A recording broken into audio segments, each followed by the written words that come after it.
JEE main chemistry paper में कुछ बच्चों को शिकायत थी कि कुछ क्वेश्चंस आउट ऑफ सिलेबस आए हैं। ओवरऑल पेपर लेंथी था। अभी तक जो ट्रेंड रहा है केमिस्ट्री पेपर का जेईई मेन में, इस बार उस ट्रेंड से थोड़ा हट के था। कुछ बच्चों ने तो यहाँ तक कहा कि पेपर मॉडरेट था, कुछ बच्चों ने यहाँ तक कहा कि पेपर टफ था। अब इसको एनालाइज करने की ज़रूरत है कि ऐसा क्यों लगा बच्चों को। अभी तक एक परसेप्शन था कि केमिस्ट्री का पेपर आसान आता है और जो 1 घंटे का टाइम दिया जाता है केमिस्ट्री क्वेश्चन को करने में, बच्चा 40 मिनट में कर देता है। वो जो 20 मिनट बचे, वो 20 मिनट कहीं और यूज़ करता है फिजिक्स की, मैथ्स की प्रॉब्लम्स करने में। इस बार क्या हुआ कि वो जो क्वेश्चंस थे केमिस्ट्री के, वो 1 घंटे में भी बच्चा पूरा नहीं कर पाया। उसका रीज़न क्या था कि थोड़ा ट्रेंड हट गया था। अभी तक जो क्वेश्चंस आते थे वो सिंगल कॉन्सेप्ट बेस्ड होते थे। इस बार एक क्वेश्चंस में 2 या 2 से ज़्यादा कॉन्सेप्ट लग रहे थे, तो बच्चा मेंटली उसके लिए तैयार नहीं था। अभी तक जो इनऑर्गेनिक केमिस्ट्री में स्ट्रेट फॉरवर्ड क्वेश्चंस आते थे, चाहे बच्चे को समझ में आए या ना आए, क्योंकि उसने पढ़ रखा है, उसको याद है, वो आसानी से क्वेश्चन कर देता था, उसको नंबर मिल जाते थे। इस बार इनऑर्गेनिक केमिस्ट्री के क्वेश्चंस को करने में उन्होंने स्टेटमेंट्स यूज़ करी। स्टेटमेंट्स, कौन सी स्टेटमेंट सही है, कौन सी स्टेटमेंट गलत है, इस तरह की पैटर्न में क्वेश्चन दिया गया, जिसके लिए बच्चा मेंटली तैयार नहीं था। अब उसको समझने में और आंसर करने में टाइम लग रहा था। यही वजह थी कि जो पेपर वो अभी तक 40 मिनट में कर पाता था, उसको करने में अब वो 1 घंटा भी कम पड़ रहा था। अब इस वजह से सबने अपने अपने तरीके से अपने एक्सप्रेशंस दिए।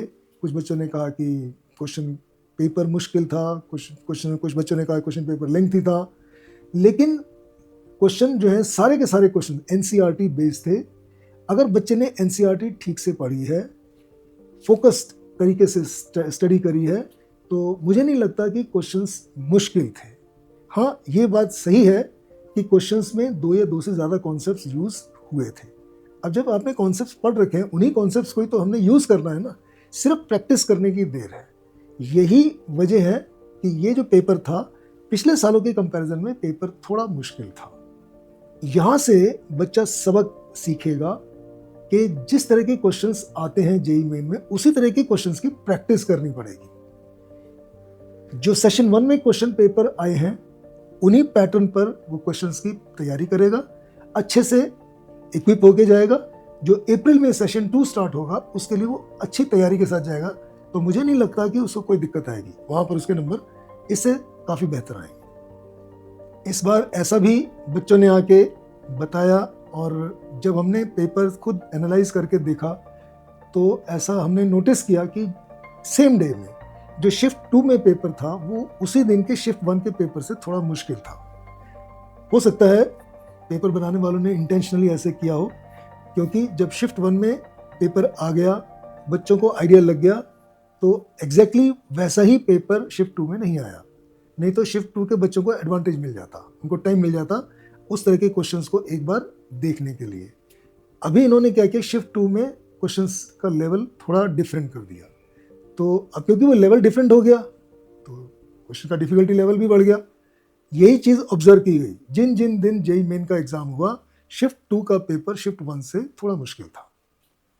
यही चीज़ें आपको ध्यान में रखनी है अगले सेशन में जेईई मेन की तैयारी के लिए। तो जिनका सेशन 2 में पेपर है, उनको थोड़ा शिफ्ट 1 के पैटर्न से हटके क्वेश्चंस भी अटेम्प्ट करके देखने पड़ेंगे।